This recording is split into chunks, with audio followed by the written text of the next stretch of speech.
"You look cold, mister. You can use my blanket," the homeless girl whispered to the man sitting alone, not knowing he was a lonely CEO millionaire. Night in downtown Chicago bled into silence, save for the hum of distant traffic and the sharp whisper of wind rattling trash cans. At a deserted intersection by an abandoned gas station, Evan Cross stood alone, his breath visible in the chill air. He wore a heavy coat, but each gust seemed to pierce deeper, reminding him that no fabric could numb the emptiness within. At 39, Evan was CEO of Pinnacle Hotels, a chain he had built from childhood scars to fill the void his family left behind.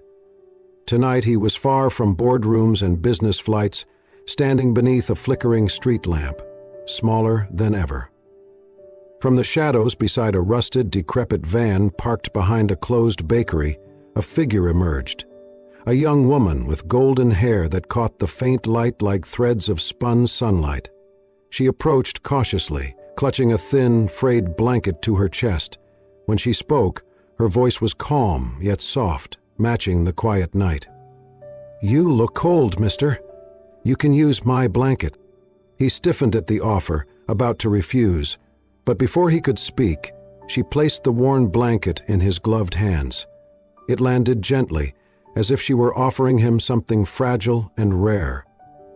"I am used to the cold," she said quietly. "But you look like you lost something." Street lamp glow revealed her eyes, clear, bright, yet framed by sorrow. They were eyes that had known hardship, but still showed empathy. Evan felt a sharp pang, a memory long buried. His older brother had protected him from their stepfather's cruelty, sacrificing his own safety. That memory tore into him tonight. He gripped the blanket with trembling fingers. He considered turning and walking away into the darkness, but she stayed, steady and still. Impulsively, he reached into his coat pocket, pulling out a small loaf of warm bread he'd grabbed from a late-night hotel pantry. He pressed it into her hands and said, his voice softer than he intended, "You might need warmth inside, too." Her surprise was subtle. She accepted the bread, fingers brushing his. A gentle, uncertain smile curved her lips. That moment, someone offering kindness without pity, without condition. It was new to both of them. He inhaled sharply, noticing the fine features of her face, the curve of her jaw, the slope of her shoulders, the loose waves of her golden hair. Her clothes were layered and mismatched, worn from nights spent in shadowed corners. At her feet lay a weathered notebook, the sort used for jotting stories or sketches. He found his voice again. "Do you sleep near here?" She nodded and pointed toward the van, her shelter of last resort. "Not mine," she said, flicking a finger at the vehicle. "I stay inside if needed. It protects me from wind and the cold concrete." He understood. The van was abandoned long ago, a forgotten shell, just like how she might feel sometimes. Yet she had made it a refuge. She tucked the blanket under her arm. "I have grown used to being invisible," she admitted, voice soft. Evan felt stripped of pretense. "I am Evan Cross," he said, offering his name, even though the cold and his grief warred within him. She paused, tilting her head, evaluating whether this stranger was someone she could trust, then, quietly, "Rosie." A long silence passed, filled only by the faint glow of streetlights and the distant rumble of cars passing on Washington Street. He nodded and moved closer, uncertain and tentative. "May I sit for a moment?" She shrugged, lips pressed in a calm line. "If you want, I won't pretend you're not drifting." They stood side by side, wrapped in that thin blanket, sharing silent company on a night where loneliness had become normal. Gently, he covered a portion of her shoulders. She leaned in, as if to rest briefly on a stranger's warmth. She tucked a strand of hair behind her ear and met his gaze. "Thank you for the bread." He let the silence stretch, then nodded again. "We both need some warmth tonight." Rosie looked toward the broken windows of the gas station and the dark van beyond. She looked at Evan then, as if measuring something unseen between them. In that quiet intersection beneath a lonely street lamp, between silence and the city that never slept, two damaged souls found a spark neither expected. Evan felt the faint stirrings of hope. Rosie felt something she seldom allowed: safety. They were strangers, yet for this single night, standing there under pale light, they were exactly where they needed to be. Night after night, Evan Cross returned to the same deserted corner of Chicago, this time arriving with purpose, his expensive coat swapped for a plain jacket and jeans. He walked from the gas station to the abandoned van where Rosie often sheltered, careful to remain unremarkable. The city's bright lights felt distant here, and somehow the contrast drew him in deeper than any boardroom ever could. One evening he found her nestled inside the van, a small beam of flashlight flickering over her golden hair as she bent over a tiny notebook. She wrote with steady focus, utterly absorbed. Evan hesitated, then knocked softly on the van's door. She looked up, startled, softening into a shy smile. "You write in there often?" he asked gently. "What are you working on? Looks like the start of a story."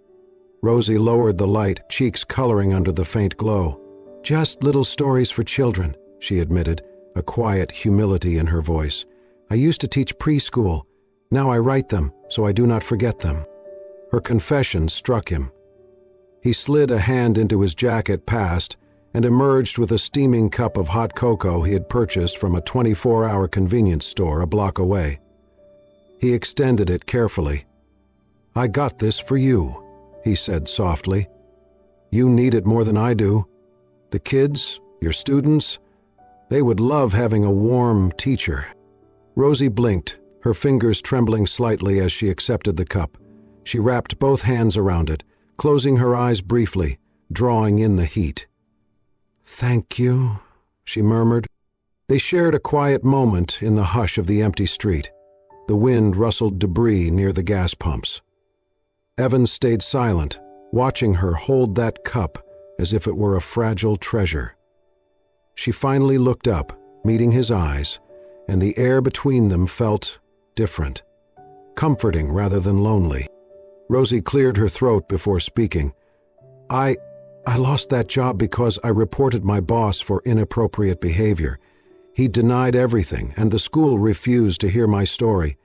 After that, no one would hire me. I lost everything. I could not even tell my parents. I could not bring them shame." Her words settled heavily between them. Evan felt his heart twist. His brother had been the only person he trusted, the only anchor. Now he was gone, and he felt adrift. Rosie's pain mirrored his own in ways he could not deny. He swallowed and asked softly, "So, you only wanted someone to stay?" Her gaze flickered into the darkness. "I do not need rescuing," she said firmly. "I just fear people will leave, like others have left me." Evan's chest tightened. He was that person, the one who failed to stay when his brother needed him most. He felt a tremor of regret. For minutes they simply sat in companionable silence. The wind passed at intervals, carrying city murmurs from blocks away. Evan cleared his throat. I come back because I want to see if you are okay." Rosie looked at him, surprised, a soft light kindling in her eyes. She shifted slightly and tapped her notebook. "You make me believe in kindness again. I look forward to our short talks, even when you disappear. It gives me something to hope for." The tremor in Rosie's words touched him more than she knew. He joined her in silence again, letting the moment settle like warm smoke. Then the city lights flickered beyond the vacant storefronts, and he realized how unnatural the world felt when she was gone. He stood. "Take care, Rosie," he said quietly. She smiled faintly, holding her notebook to her chest. "You too." He walked away under flickering street lamps, feeling raw and unexpectedly alive. He thought, "Why does this feel more real than anything I have ever built?" He almost whispered it to himself. Rosie sipped the cocoa slowly, savoring more than just the warmth. She watched Evan's back recede, the dark figure a mystery she was both drawn to and afraid of. Her heart thumped that painful, hopeful rhythm, long before she understood it was more than companionship. In those nights beneath street lamps, two strangers began weaving a fragile connection built on silent honesty and small gestures. He offered hot cocoa. She offered stories and truth. Neither asked for rescue, only that someone would not leave. Evan found reason to return. Rosie found reason to write again. Something unspoken passed between them, an ember of belonging neither had expected to find in the cold. Evan became a regular presence at that deserted Chicago corner, always arriving quietly in his unassuming jacket. One particularly stormy night he spotted Rosie crouched beneath a broken awning beside the abandoned van. Rain fell in angled sheets, and she shivered in wet clothing that clung to her thin frame. When a speeding car lost control around the corner, water surged across the street like a wave aimed at her. Instinctively, Evan lunged forward, grabbing her arm and pulling her back just before the torrent hit. The icy water splashed over him, soaking his clothes and chilling him through to the bone, while Rosie ducked behind him, momentarily safe. Rosie gasped, drenched and stunned. Evan stood tall in the downpour, shielding her body from the wind and rain until the car passed. Then, shivering, he removed the thin blanket, the same one she had offered him days earlier, and pressed it into her hands. "Use this," he said, voice hoarse with cold. "You should be dry." Tears ran in thin streams down Rosie's cheeks, mixing with the rain. She pressed the blanket against his soaked coat, absorbing cold droplets. She pressed it to his chest. Neither spoke for a long moment. When Rosie finally lifted her head, her face serious, her eyes glistened under the streetlight. She whispered, "Thank you." Later that evening, they huddled under a larger awning, garments drying slowly. Rosie asked softly, "Have you ever felt like you do not belong where you are standing?" Evan nodded, eyes distant. "Yes. I thought that wealth or success would fill every void, but instead I only felt more invisible, more alone." He noticed Rosie trembling despite the blanket. Without hesitation, he unearthed the jacket he had been wearing and draped it over her shoulders. She shook her head, but he would not relent. "Take it. I am already shaking," he said with gentle insistence. The kindness in his gaze made her flush. She wrapped the jacket tighter, ashamed yet grateful. Then Rosie asked quietly, uncertainty in her tone, "If you knew I sleep by the van, living out here, would you still want to talk to me?" Her question clanged in Evan's chest, a painful echo of his own childhood fears. He offered her a steady look. "Yes. You are the first person who made me feel safe just by being here. You showed me it does not require fame or status to matter." Rosie's lips quivered as tears escaped. She leaned against the jacket, inhaling its faint scent, as if to anchor herself. She had never been told she mattered by someone who didn't owe her anything. As they stood there, soaked and silent, Evan found himself thinking of Rosie that night, more than anything else. He felt a fierce urge to make sure she would not remain out here, vulnerable, under the indifferent city sky. When the rain finally let up, Evan escorted Rosie to the edge of the intersection. He said softly, "You should not have to do this alone." Rosie looked at him, blinking rapidly. Something in his tone convinced her he meant it, but she only said, Thank you." He turned and disappeared back into the darkness, his jacket left with Rosie. She stood there, holding both the blanket and his coat, feeling their warmth still. In the following days, Evan made a decision. He returned often, not just for their conversations, but because he realized Rosie could easily be forgotten by the world. That freezing night, the lives intersected, and afterward he felt compelled to do more. He envisioned finding a way to help her, something practical, something lasting, without revealing who he really was. As Rosie blinked the memory of that cold, shared moment away, she realized two things. First, that someone had risked themselves for her. Second, that perhaps she deserved someone who did not vanish. Neither spoke of love yet, but both carried new weight in their hearts. Evan carried a promise that he would not stand by while she remained exposed to the elements. Rosie carried hope that maybe, just maybe, someone saw her beyond her circumstances. Each evening, Evan Cross entered the grand lobby of Pinnacle Hotel in a simple suit, carrying a folder and introducing himself as Evan, a mid-level events coordinator. He arrived just in time for Rosie's shift. She assisted him with children's storytelling events held in the courtyard beneath strings of fairy lights.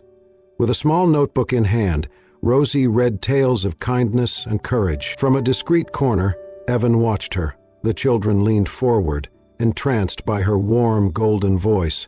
After each event, as families drifted away, Evan approached. "You tell stories beautifully," he said, voice gentle. "Those children adore you." Rosie's cheeks flushed as she nodded shyly. "Thank you," she replied softly, glancing away as if recalling a childhood she had lost and a future she longed for. Over the week, Evan made small gestures. One morning, Rosie found a brand-new notebook and sleek pen on her desk, accompanied by a note in delicate handwriting.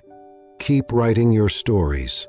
She ran trembling fingers over the notebook's cover, clasping it to her chest. Her eyes glittered with gratitude and bittersweet hope. Evan saw potential in her, respected her, even without asking about her past. Rosie threw herself into every event, arranging cushions, welcoming children, practicing her stories. In the evenings, she returned near her shelter van to write new lines by the lamplight, the notebook from Evan giving her renewed purpose. Evan drifted by occasionally, quietly adjusting props or offering encouragement, watching the walls of doubt fall away from her growing grin. Usay said, "Tony Milo." One afternoon in the staff lounge, Rosie overheard two managers. "Mr. Cross wants the proposal by day's end," said one. "CEO isn't available to meet personally," answered another. She froze beside the coffee station, heart racing. The voice conveyed authority, not the easy warmth of Evan. She recalled their night under the street lamp, blanket and cocoa shared. Evan had never mentioned a last name. The unseen CEO sounded commanding. She touched her lips, unnerved by the revelation. Later, sneaking into the ballroom, she observed Evan taking a private call. He straightened his tie, placed a leather-bound notebook against his side, and spoke with calm confidence. "Proceed with the pavilion renovation. Yes, I believe in the team." His tone was resolute. That man was no coordinator. Something inside Rosie stilled. After the event, she approached quietly. "Evan," she said softly, using the name he had always answered to. "You're not just the event manager, are you?" Her voice wavered. Evan paused, jaw tight, fingers working through coat fabric. "It is complicated," he said at last, eyes steering clear. "I have responsibilities I cannot share yet." Anxiety flickered in his gaze. Her heart thudded, not with fear, but longing and uncertainty. That night, long after the fairy lights had fizzled out, Rosie returned to the bench by the van. She opened the notebook from Evan, flipping through blank pages, her breath caught in tears. She looked toward the hotel reception desk, where Evan stood polishing glasses. He glanced her way, expression unreadable. Her inhale faltered as the truth sank in. She had come to care deeply, and she feared he was unreachable. Later, outside under the street lamp, she remained until Evan emerged. When he saw her, he held up her coat, the one he had lent after rescuing her from the rain weeks ago. "You forgot this," he said softly, extending it to her. She closed her fingers around the fabric and his hand when he hesitated to pull back.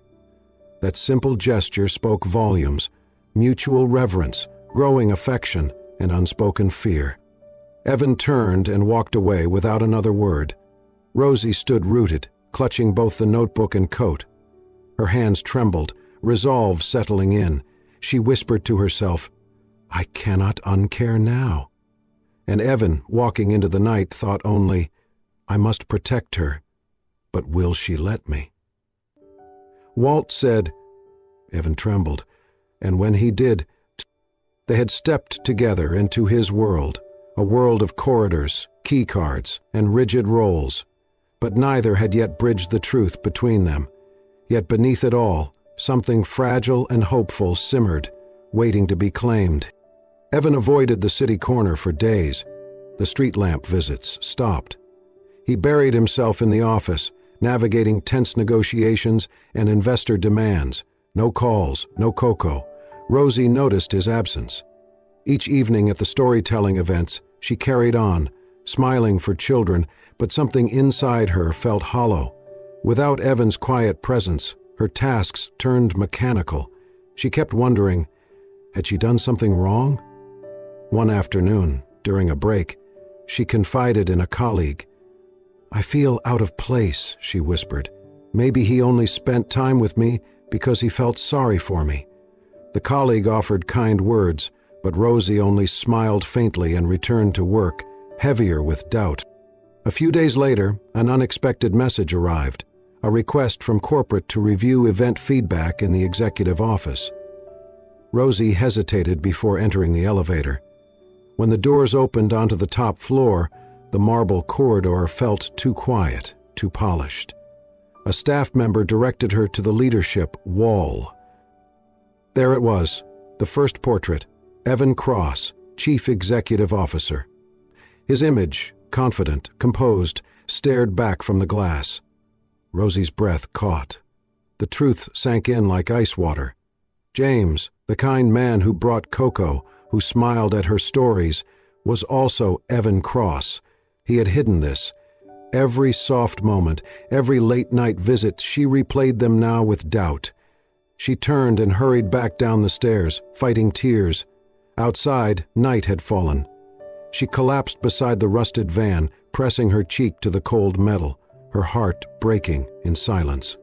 Inside the hotel, security footage showed her departure. Evan froze when staff told him. Watching her leave, a familiar ache returned. Regret.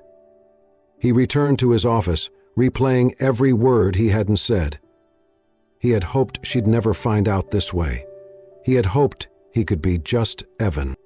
That night, Rosie sat at her old curb, the blanket wrapped tightly. She remembered the first cocoa, the way he had stood between her and the rain, his jacket, his hands. Were those moments real? Evan arrived near midnight, his steps slower than usual. He saw her silhouette near the van and hesitated, then walked forward. "Rosie," he said, almost a whisper. She did not look up. "I didn't mean to hurt you," he continued. From his pocket he pulled out a cup, not cocoa this time, but tea. "You left before we could talk. I thought I lost the chance." His voice cracked slightly. Rosie finally glanced at him. "So it was pity?" she asked. "No," he said quickly. "It was never pity. After you pulled me back from that street, I needed to protect you. I didn't know how to tell you who I was without ruining what we had." She closed her eyes, her breath unsteady. "I wanted to build something safe," he said, "but I did it all wrong." Then, carefully, he handed her a folded card. In quiet script, it read, "I would like to offer you something permanent. When you're ready." No title, no name, just a gesture. Rosie opened the card slowly, her hands trembling. Something inside her shifted, not trust, not yet, but the beginning of something gentler. Evan turned, paused. "Stay," he said softly, "or go." She did not speak. But after a moment she nodded once. Together they walked back to her spot near the van, where light still touched the broken concrete. Not much had changed in the world, but between them, something had begun again. Rosie stood just inside the executive office of Pinnacle Hotels, dressed in her modest staff uniform, her golden hair unruly, cheeks stained from sleepless nights and unshed tears. The room shimmered with polished surfaces and framed accolades, every corner a testament to power and prestige. She inhaled sharply and looked at the man behind the glass wall. Evan Cross, CEO, yet he appeared smaller than she had imagined. She took a step forward, voice trembling as she spoke. "Why did you hide it from me? You pitied me, didn't you?" The words echoed in the hushed quiet. Evan's chest tightened. He stepped out of the office to stand before her. His suit was impeccable, yet there was something vulnerable in how he approached her. He spoke softly. "Rosie, I did not rescue you. You saved me. The night you gave me that blanket, I had lost myself. You reminded me who I wanted to be." Her tears broke then. She dropped her gaze, lowering her chin. "I don't want to be someone's charity," she whispered, voice fractured. She pressed her arms to her body as if to cloak herself from his words. Evan reached for her hand. "No, you're not that," he said, his voice firm but gentle. "You are the first person who made me feel like I was not alone in the world." He held her hand, and for a moment Rosie could feel warmth, watered by regret that he had let her go. Silence settled around them, thick and full. Then Evan gently pulled a small package from his jacket, placing it into her hands. It was a slim book, crisp and new. She opened it to find her own short stories printed inside. On the first page lay a note. "You see the beauty that I had forgotten. Do not stop believing in your words." Rosie inhaled sharply, clutching the book to her chest. Tears fell as she looked up at him. She could see earnest admiration and something deeper flickering behind his eyes. Evan softened as he watched her. He leaned in closer, voice nearly a whisper. His breath caught. "I never meant to hurt you. I was afraid. Afraid you'd walk away if you knew who I was." She wiped her eyes with shaking fingers.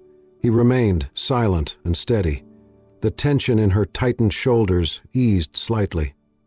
She opened her mouth to speak, to demand something definitive, but only managed, "Your pity wouldn't last. But seeing this," her voice caught on the book, "this means you mattered." He nodded. "You matter more than any business deal. You mattered from the first moment." Her eyes flicked to the framed certificates on the wall, then back to his face. She fought to stem the tears. Evan paused, then offered softly, "I wish I could say everything else fell away, but I cannot erase the past. But here, with you, I want to be honest." They stood a long moment before she whispered, "I don't know if I can just erase how I felt." She lifted the book again, holding it between them like a fragile bridge. Evan managed a small, shy half-smile, voice husky. "Then we build slowly. I will wait, and we start again. Without secrets, without distance." She nodded slowly, though her eyes remained glossy, and then they stepped toward each other. He tucked the corner of her ear behind her hair gently, a motion filled with unspoken tenderness. She let him rest in that hesitation, letting him stay in her space without pushing him back. She did not yet say, "I love you," but she did not turn away. In that quiet executive office, amid plaques celebrating his achievements, the two stood in peaceful defiance of expectations. For the first time, everything he had built felt overshadowed by something far more fragile and infinitely more valuable. Outside, near the abandoned van where this story began, a cool wind chased away the last memory of the rain. Inside, Evan held Rosie's hand. The words they did not speak yet still carried weight: belonging, vulnerability, trust. And as the door closed softly behind them, they took the first step toward understanding that love without rescue can still heal everything. Rosie did not return to the hotel the next night, or the one after. She needed space. No excuses, no explanations. Just silence to sort through the confusion tightening around her heart. She stayed away from the intersection, from the warmth of stories and familiar corners. Inside Pinnacle's bright hallways, Evan noticed her absence like a skipped heartbeat. He didn't call, didn't text. Instead, he acted quietly. He arranged a scholarship for creative storytelling under her name at a children's literacy nonprofit. He also set up a small monthly fund, anonymously sent to her aging parents, enough to ease medical bills and unspoken burdens. He asked for nothing in return. A week passed. Then one early winter evening, Rosie returned.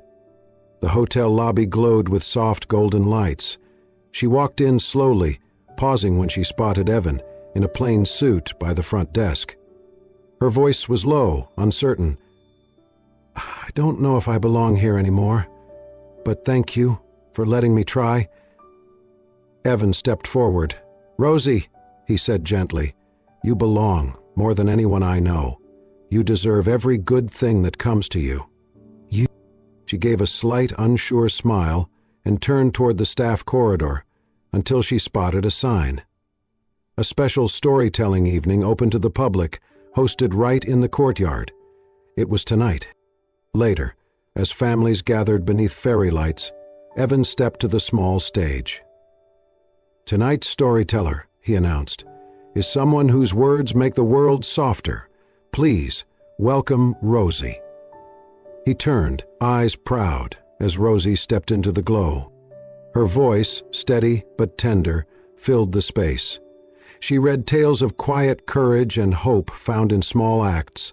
Children leaned forward, hanging onto her words. Parents exchanged smiles, moved by the warmth in her tone. Halfway through, Rosie glanced at the event program. Her breath caught. Listed beneath the sponsors section was a literacy outreach group, the same one that had printed her stories into small booklets. Her fingers trembled. Evan had done this, quietly, long before she even saw her own worth. She continued reading, but her eyes shimmered. At the final line, children clapped, followed by their parents.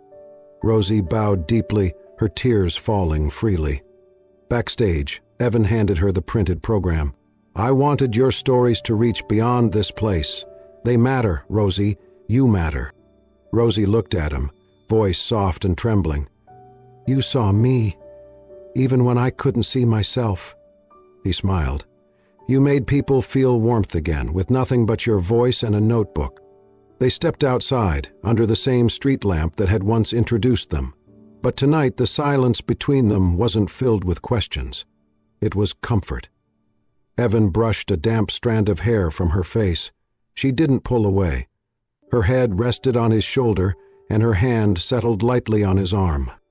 They began walking, side by side, past the lit courtyard, toward the street where she had once slept near a van. It no longer felt like exile. It felt like part of the path that had brought them here. Rosie looked up. "Can I stay?" Evan didn't speak. He simply took her hand. And under the soft glow of winter lights, two people stood, not as CEO and former runaway, not as rescuer and rescued, but as equals, bound by trust, quiet love, and a future they were ready to build, together. The expedition. 3 months had passed since their first encounter beneath a lonely street lamp. In that time, Rosie had changed. Her golden hair gleamed under lobby lights, her posture straighter, her voice more confident. The scholarship allowed her to study storytelling, and now she was Pinnacle's official children's events coordinator. She looked like someone who finally belonged. Tonight was the season's final storytelling evening. The hotel courtyard shimmered with fairy lights, cushions scattered across the stage, firefly jars glowing on tabletops. Parents arrived, children giggled, and the evening buzzed with quiet joy. Evan slipped into the audience, wearing a crisp shirt, name tag left behind. He watched Rosie step onto the stage, calm and poised. "Tonight," she said into the mic, "we share stories of courage, kindness, and the small things that matter most." Her voice carried warmth and familiarity, and the children leaned in, captivated. Evan watched their wide eyes, saw parents' faces soften, and felt a pride so deep it made him breathless, After the applause faded, Evan rose and stepped forward.